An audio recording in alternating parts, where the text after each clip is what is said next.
Hey y'all, welcome back to my channel. I'm Robin, and today you're all here to go on a journey with me as I try to find my next favorite weird girl book. And I've been on this mission for a long time. I feel like there was a period of time, and by a period of time I mean a very short window, where I was just having some really great hits. Like I read Bunny, and then I read Natural Beauty, and then I read Bloom. Not back to back, but like within a good amount of time of each other. And it made me want more. And so every time I go into a potential weird book, I just have such high hope that it could be my next Bloom. It could be my next Natural Beauty. And oftentimes I have been a little disappointed. So I'm on a mission. I have some books to maybe find my next weird girl favorite, hopefully, fingers crossed. It also makes me happy because 3 of them are from my physical TBR. So like, we're always on a mission to get the TBR down. That's always the goal. Not always the goal. It's usually the main goal though. But I have 3 physical books here, and then I have one that I'm gonna get from the library. But let's talk about what our options are and what we're gonna try to use to find our next weird girl favorite. First on this list, we've got Big Swiss by Jen Began. I think that this was being turned into like a TV show or maybe like a movie or something, but I'm gonna preface this. Do I really know what it's fully about? No. Which makes it even better because I'm going in with low to no expectations. But this one, I think this woman works as a transcriber for a sex therapist. I want to say it's a sex therapist. It's a therapist nonetheless, as she's transcribing the notes for this therapist, and then she becomes obsessed with one of the therapist's clients who she has named Big Swiss. And then one day she's like in town and she recognizes Big Swiss' voice, and I think she like becomes obsessed with her, maybe starts to stalk her, unsure. I think like that could get really weird. I mean, stalking. First of all, why have you become obsessed with someone through their sessions with their therapist? Like, that's a little weird in and of itself. So that's our first option. And then second option is A Touch of Jen by Beth Morgan. This one is about 2 women. I'm not sure if they're supposed to be in a couple. I don't know. But they're like obsessed with their coworker, and they just like love everything that she says, she does. They like constantly stalk her Instagram, and like just they can say her captions verbatim. It's weird. One day the coworker invites them to something that she's having at the Hamptons, and they go, and I think like things start to get weird there. Maybe the obsession grows.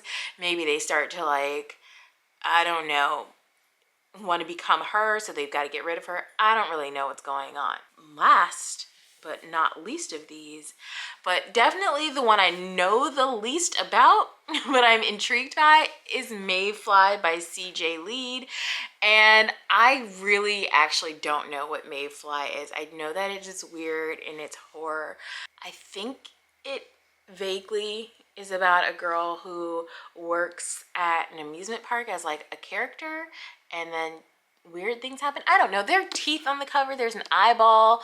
There's like human teeth. There's some kind of teeth. Like, let's just give it a whirl. The cover is weird. It must be weird. Is it going to be my kind of weird? I don't know. We're going to find out together.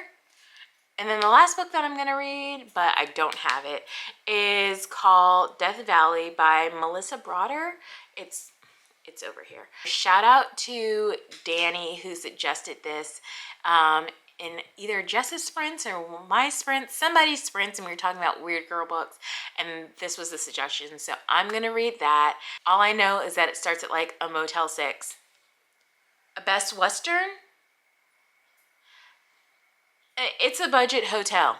That's what I know. That's where it starts, and in like the middle of the desert, and like I don't know what happens from there, but I'm interested to find out. So we're gonna go on this journey together. I'm actually supposed to be buddy reading Big Swiss with a friend, and so I'm waiting to hear back from her to see if she's ready to start. But if she's not ready to start, then I will pick any of these other options. But I'm hoping I find my next weird girl favorite amongst these, even if it's like not the top favorite, but like top 10. You know, I'll take a top 10. I want it. I need it. And before, because I'm going to do this at the end, but up front, if you have recommendations for any other weird girl books, drop them down below in the comments. Maybe I'll do like a part 2. We'll see. Because there's room for more in the weird girl favorites. So let's get into the reading. Oh, I wanted to give an update because I have been reading Big Swiss for like the last day or two. I'm at 41%. I feel like I have been listening to this for like longer than I should have been, and nothing has really happened. So this is what we've got so far. We have Greta. She's a transcribist for this sex therapist. And it feels like the whole town goes to this sex therapist, like everybody. And I don't even know if we should call him a therapist because I don't know if he's got the credentials. You know what I mean?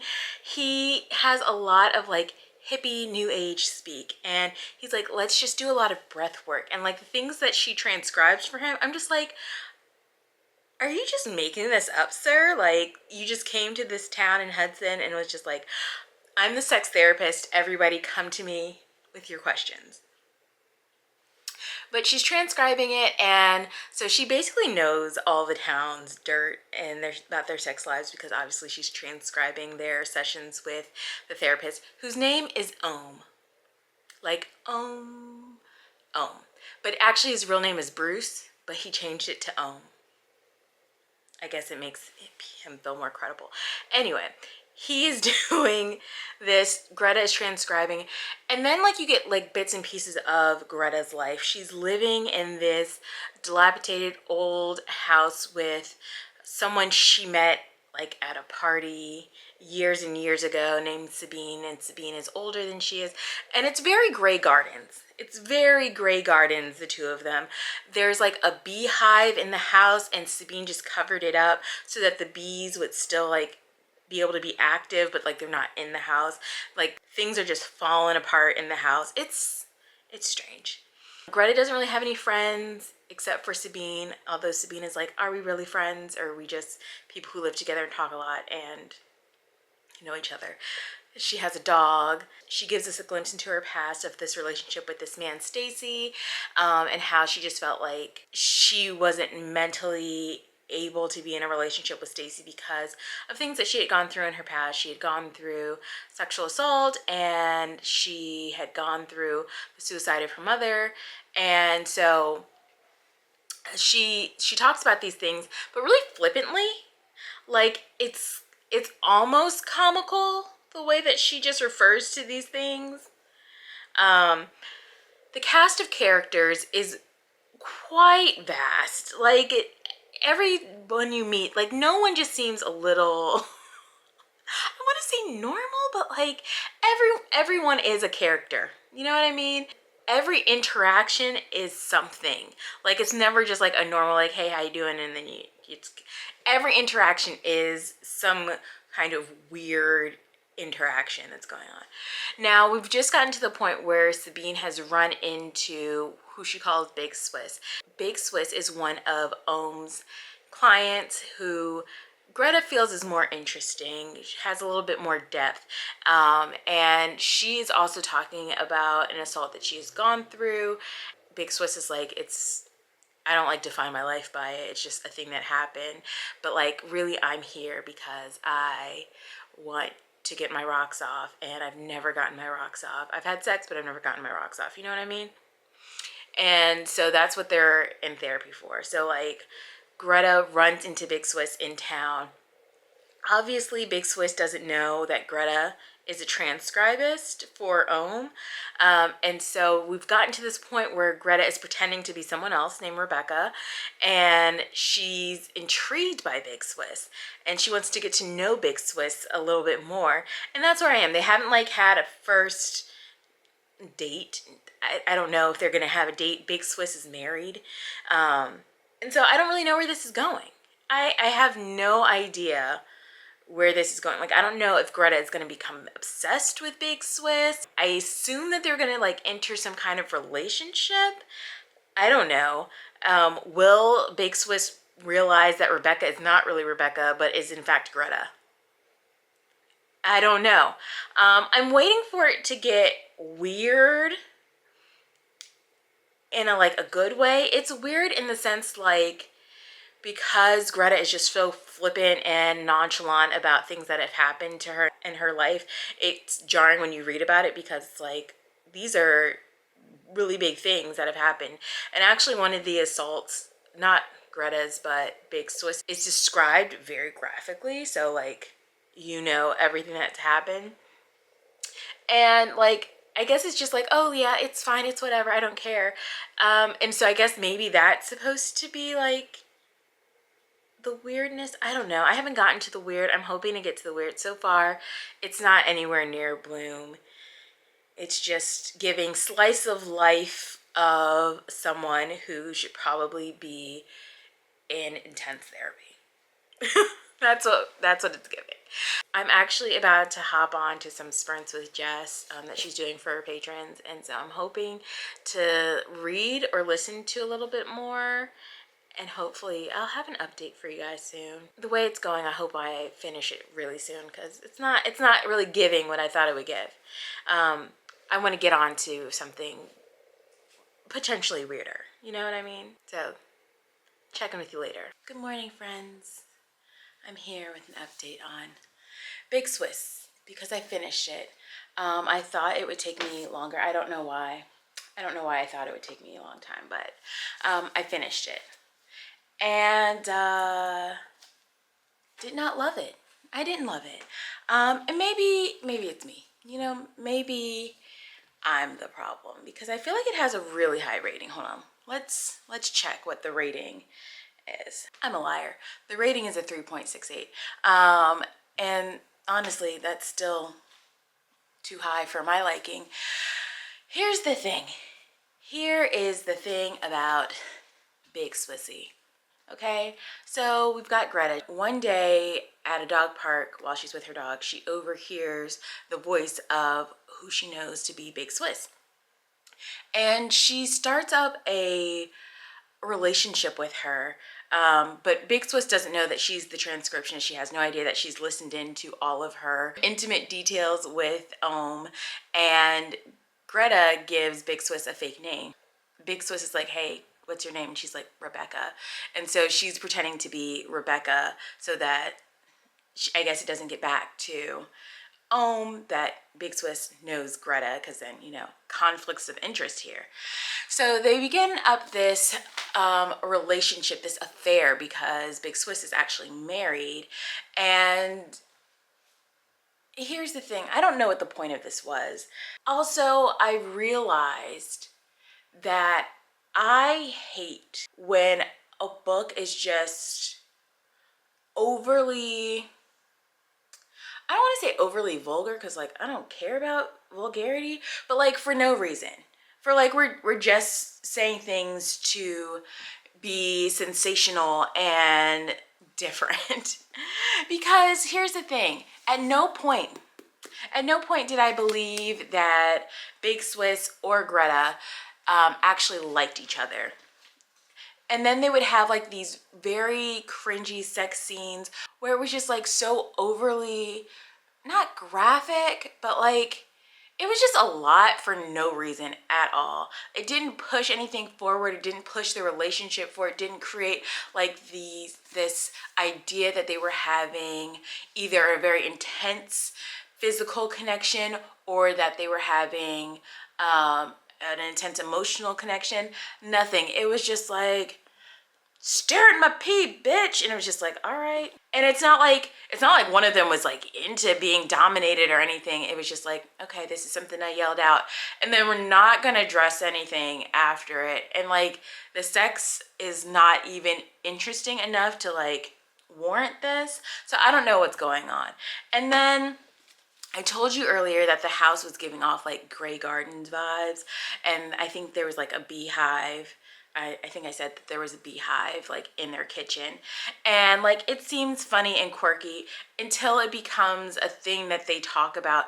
But like then there's a section where they start talking about maggots in the beehive, and it is so disgusting, and it has nothing to do with anything. Like it's a thing that happens, and then we never talk about it ever again. You just want to be grossed out for, I don't know, 10, 15 pages for why.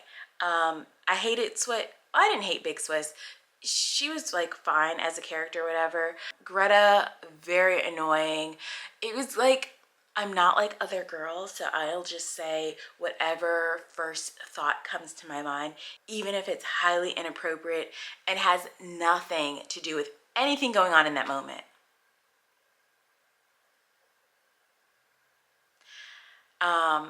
I hated it. My friend who I was buddy reading with really, well, I don't know if she really enjoyed it, but she liked it. And I love that for her. But for me, it's a no. And I almost want to spoil this for you and tell you like how this ends, but it's not even worth it.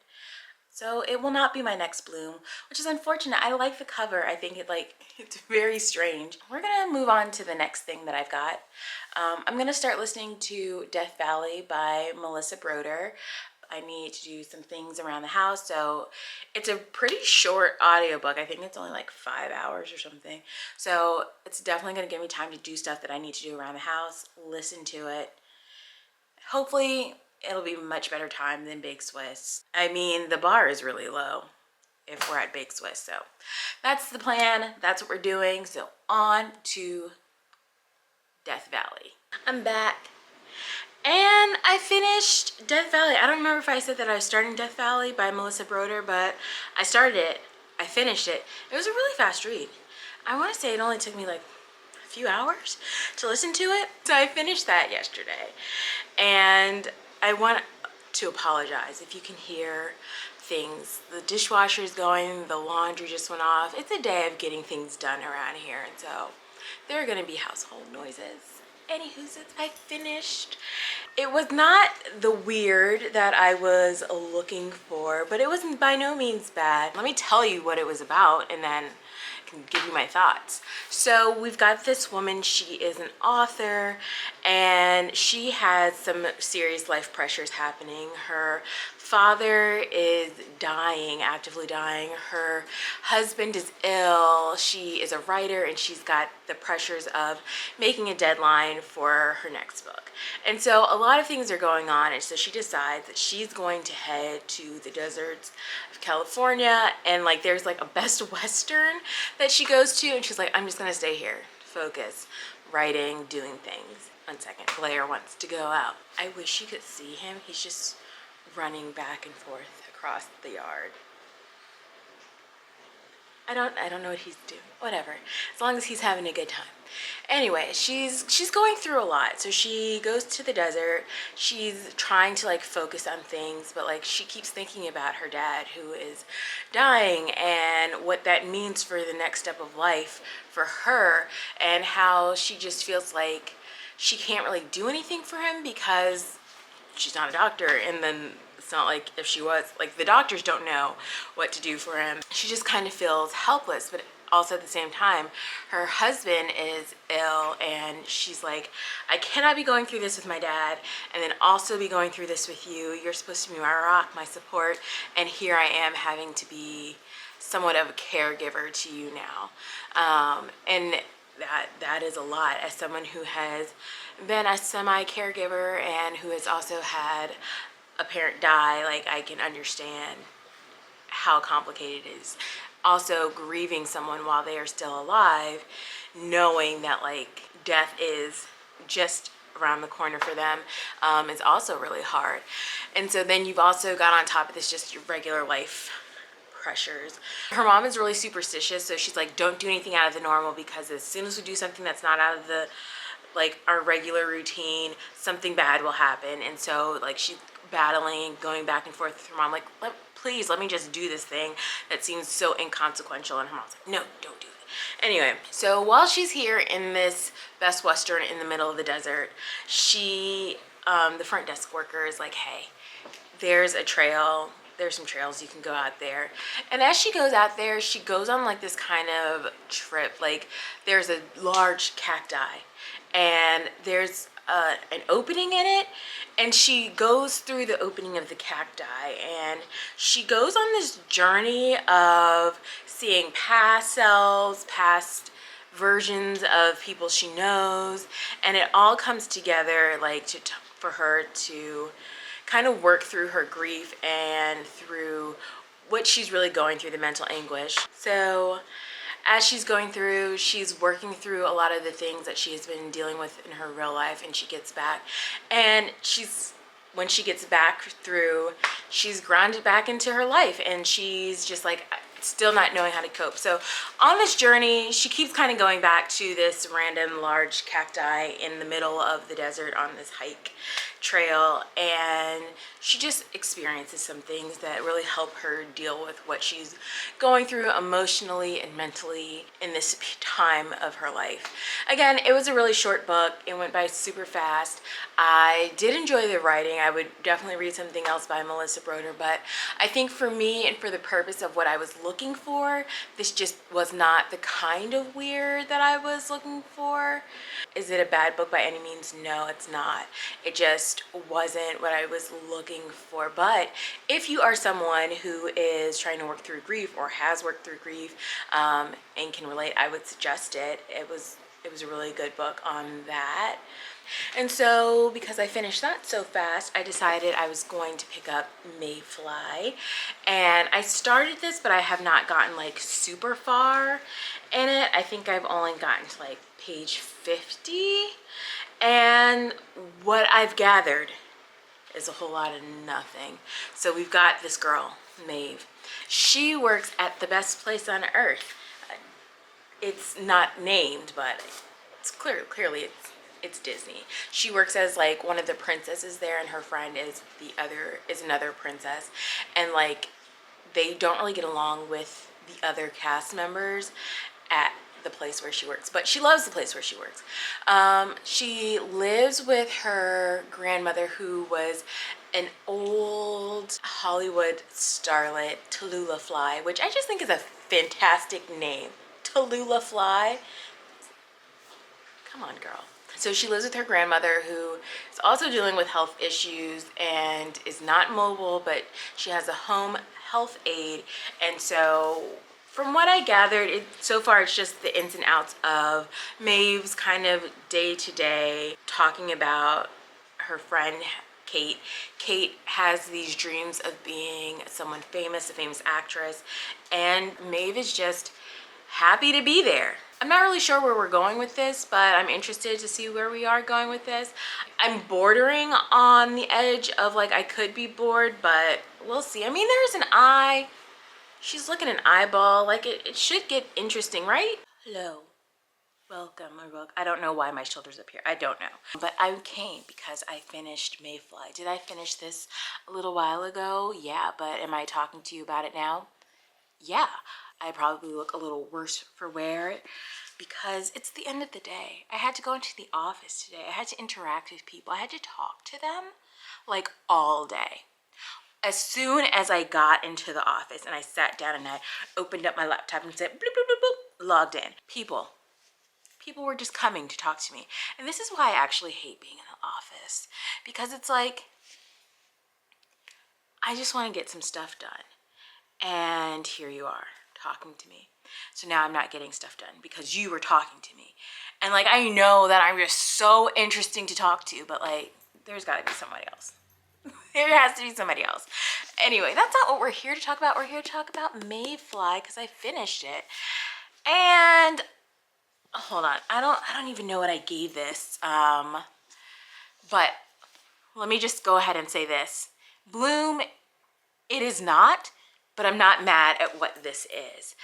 It gives me more Bloom-esque than what I've gotten from Death Valley, or what was that other book I read? Big Swiss. Already forgot about Big Swiss. It was out of my head. And so I will say that the second half of this is way more entertaining than the first half. I think the first half is trying to set up Maeve as a character. And I don't think it necessarily does that in the most interesting way, because you're just reading it and you're like, okay, so, and, but there are things that happen in the first half of this book. Yeah, Blair. There are things that happen in the first half of this book that by the time you get to the end, it all connects and makes sense. There are things that are alluded to that you're just like, at the time when you first read it, you're just like, I don't. For what? And even for a very long time, you were just like, I don't see the point in this. And so, but by the end, like I said, it comes full circle. And I can't say too much about Mayfly without giving a whole lot away, but there are just some things that happen with Maeve's grandmother, Tallulah, that just set Maeve on the trajectory of just complete chaos. And I appreciated that. The chaos, at no point did I know where we were going next. At no point did I know, like, okay, yeah, this is going to happen, this is going to happen, this is going to happen. And by the time we got to the end, it wasn't the ending I was expecting, but I enjoyed it nonetheless. And I just loved it. This woman said, you know what? Everybody can get it. Everybody and anybody. And I love that for her. I love that for me. And I love that for us on this journey. If you read Mayfly, I need to know if you liked it. Or if you didn't like it, why you didn't like it. Which I could totally see why somebody would not enjoy this in particular. I had a much better time with this than, like I said, Big Swiss or Death Valley, which were very different weird girl things. Those were more literary weird girl happenings, and this is way more horror. And I think that's where I need to lean when I'm trying to find my next favorite weird girl thing, is lean towards the weird horror and not necessarily like the weird lit bit of it, you know? But I would recommend Mayfly. What? I would recommend Mayfly. So with that being said, I'm going to move on to my next book, which I have somewhere. It's somewhere here. Oh, it's right here. I'm going to move on to A Touch of Jen. And I just feel like this is weird. It's a girl climbing over like a cursor thing in her underoonies. Like, what's happening? I predict that they are going to get really, really weirdly obsessed and maybe stalk her. Maybe they take Jen hostage. Maybe one of them tries to become Jen. I don't know, but that's what I'm predicting. I will report back once I've started reading this. I think I'm gonna take off the day and get in bed and start reading this, and then I'll report back. Or maybe I won't, you know me. The updates come when the updates come. I'm so sorry. Good morning. Am I in the same hoodie that I was in last night? Yeah, but you know what? It's cold. It's cold. And so I'm wearing a hoodie. But that's not what we're here to talk about. We're here to talk about the things that I'm reading. And the things that I'm reading, or the thing that I'm reading, Touch of Jen. I started this last night. I got into bed all nice and comfy cozy, and I got about this far into it. So what is this, 79? I have thoughts. Mostly the thought is okay, and we've got Remy, we've got Alicia. Remy and Alicia are dating. They are both service industry workers, and they're like barely making it. They've got this roommate, Jake, who they hate. I'm not even sure what drew Alicia and Remy to each other, because they also seem to hate each other a little bit. Well, no, Remy seems to hate Alicia, and Alicia just seems to want someone to like her, so she's with Remy. But like basically the basis of their relationship is that they are obsessed with this old coworker of Remy's named Jen. Jen and Remy used to work at another restaurant, and then I think Alicia and Jen got another job. But like Remy kept following her on socials and keeps up with what she's doing, like literally to the minute. As soon as Jen posts something, Remy is on it. And so is Alicia. And I don't know, I think they're obsessed for different reasons. I think that Alicia wants to be Jen. One, because she just thinks that Jen is like this great persona and embodies all of the things that she wished she was. But I also think she wants to be Jen because Remy is also obsessed with Jen, and he'll like comment on what she looks like and what she's wearing and what she's doing. And like they're obsessed, but in a way where they're like speculating about what's going on in Jen's life, who she's dating, who she's friends with, what she's doing. And like, and here's the thing. Jen probably has like a lot of followers, right? But like she's by no means an influencer of sorts. Like if there was like a ranking of influencers, Jen would be like here, down at the bottom. But for some reason they are obsessed with her and they just want to be and do everything that she does. Even though they hate people, like in general, which relatable. But like I just don't understand the obsession. And I don't know where the obsession is going. Like, they'll role play. Like, Remy and Alicia will role play and be like, what if I was Jen right now in this bathroom? And then they'll have a whole situation with Alicia pretending to be Jen and Remy pretending that Alicia is Jen. And they're banging. It's weird. But then all of this comes to a point where one day Remy and Alicia just happen to be out. They very rarely leave their apartment unless they're going to work. And they run into Jen. And Jen and Remy, again, they work together, so they remember each other. And I think, you know, when you work with someone and because you're there all day because it's work, like you have a certain kind of relationship. But I think that Remy in his mind is overplaying the relationship that he had with Jen. I think in Remy's mind, his relationship with Jen was one like they were work besties, okay? They shared all kinds of secrets and intimate details. And I think for Jen, Remy was just someone she worked with. Maybe they had a few laughs. Maybe they smoked some weed at some point together. I don't know. But like Remy has made this relationship more important than it is to Jen. Anyway, Jen was like, hey, you guys should totally come to the beach with me and my boyfriend. We're going surfing. It's just me and a couple of friends. Like, why don't you join us?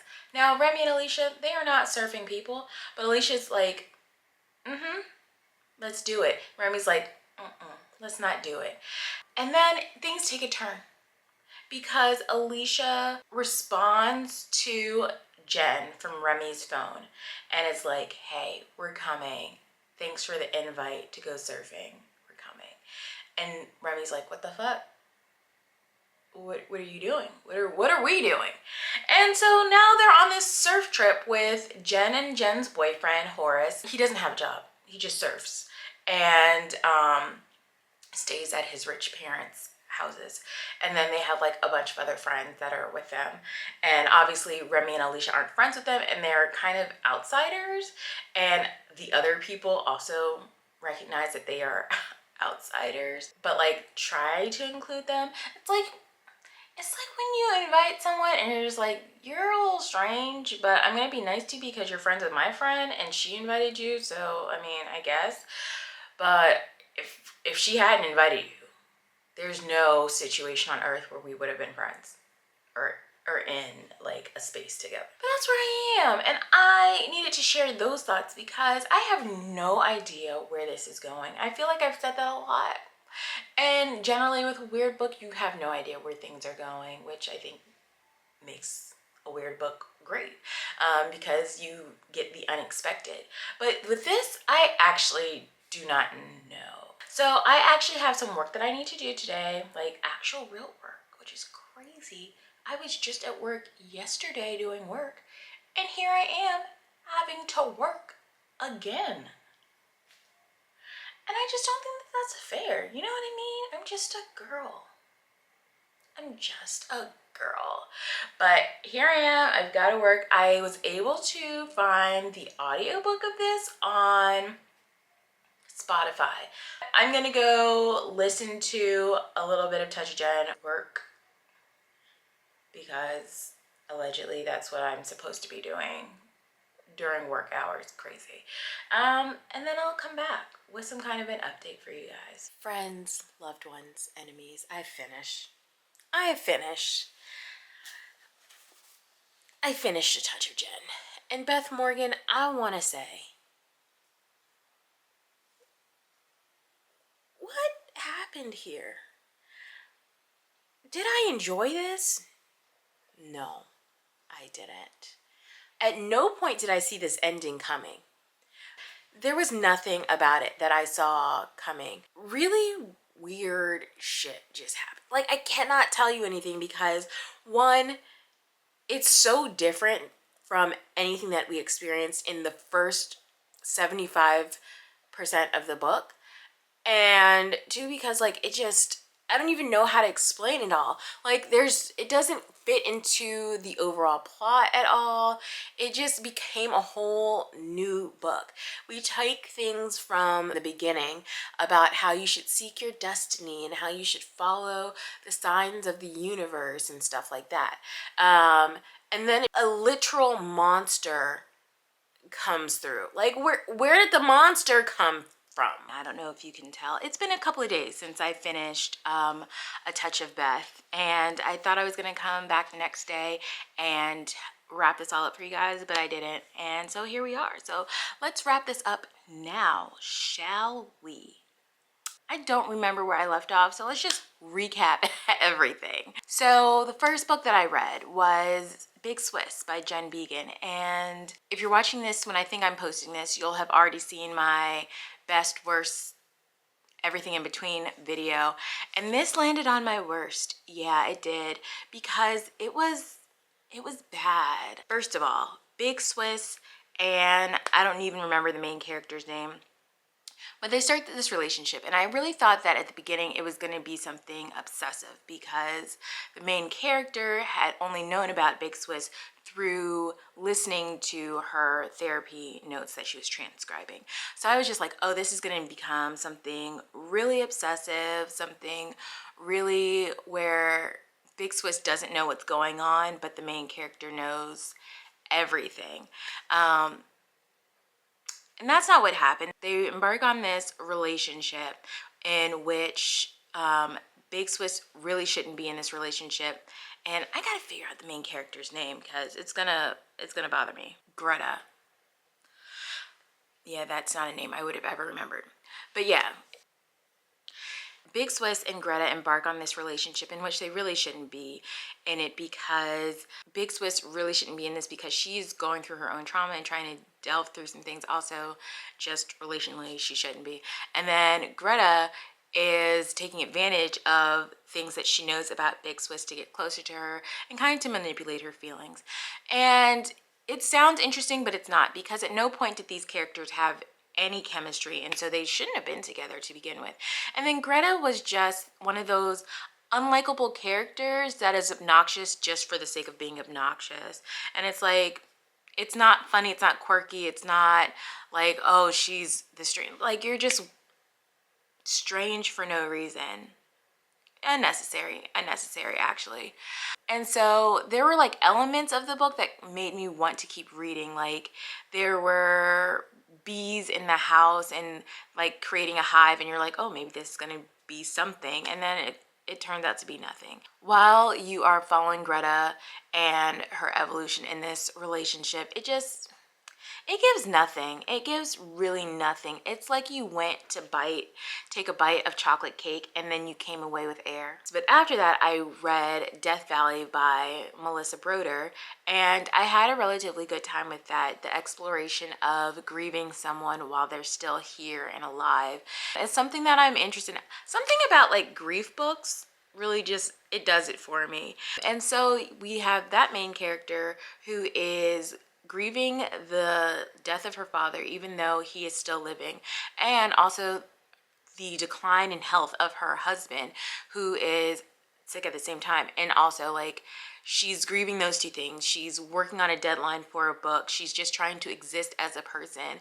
And all of those things come together and just feel so overwhelming to a person, which obviously, yes, because just being a person, period, is stressful enough. And then you put on all these other stressors and it's just too much. She goes and she gives herself a little vacation at this Best Western in the middle of the desert, the middle of nowhere.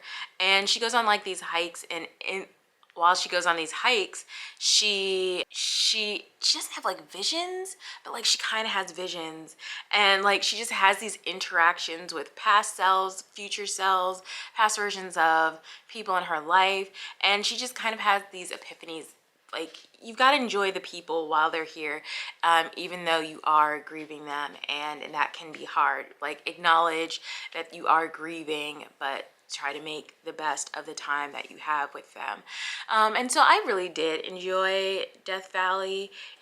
Then after Death Valley, I did read Weird Girl Horror, and that was Mayfly. I'm not gonna lie, in the first 25-30%, I was just like, what am I reading? Why am I still here? Why am I still here?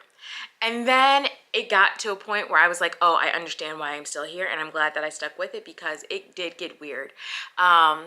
We have Mayfly, who is just happy existing. She works at a theme park, and she is a princess character, and she's just really happy with that job. She's like, yep, this is what I want to do. She's got this one friend. She's like, that's all I need.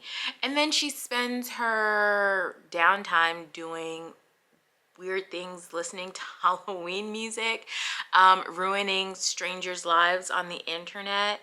And then one day, her best friend's brother comes into town, and things start to go a little awry for her, because now there's like this element. He's kind of interested in her, and she's just like, I don't think you can get my weird. And then from there, things just go all the way left, and I don't know exactly how we got there, but I did not mind it, and I had very, very good time until the very end. So I would say, if you're going to read Mayfly and in the beginning you're just like, this is boring, I don't know what we're doing here, I don't know why I should care, same. I too was like that. But I would say stick it out, because it got weird and I liked it. Is it Bloom-esque? Parts of it, but it'll never be Bloom. And that's also another thing I'm recognizing. Nothing will ever be Bloom. And so while I keep chasing that high, that Bloom high, I have to recognize that nothing will ever reach the level that Bloom is on. Okay? I will think about Bloom for the rest of my days. The rest of my days, until I get dementia. And man, I will enjoy all of those days. Then I read another weird horror, which was A Touch of Jen by Beth Morgan. Did not have a great time. It did turn out to be weird horror, but I also thought that this was going to be something about obsession, where we have Remy, we have Alicia, who are a couple, and I'm pretty sure that they hate each other. Well, no. Remy definitely hates Alicia, and Alicia, for some reason, just craves Remy's attention, I guess because she doesn't feel like she is deserving of anything more. And so Remy's just an asshole to her the entire time. And he's an asshole to everyone just in general. And I think he's like that because he's like, oh, if I'm not like everyone, I'm different and I'm better. And it's just like, no, bro, you're just actually fucking annoying. And so they are obsessed with one of Remy's old co-workers, Jen. They go on this weird vacation, and then just things get very weird. The obsession from Alicia increases.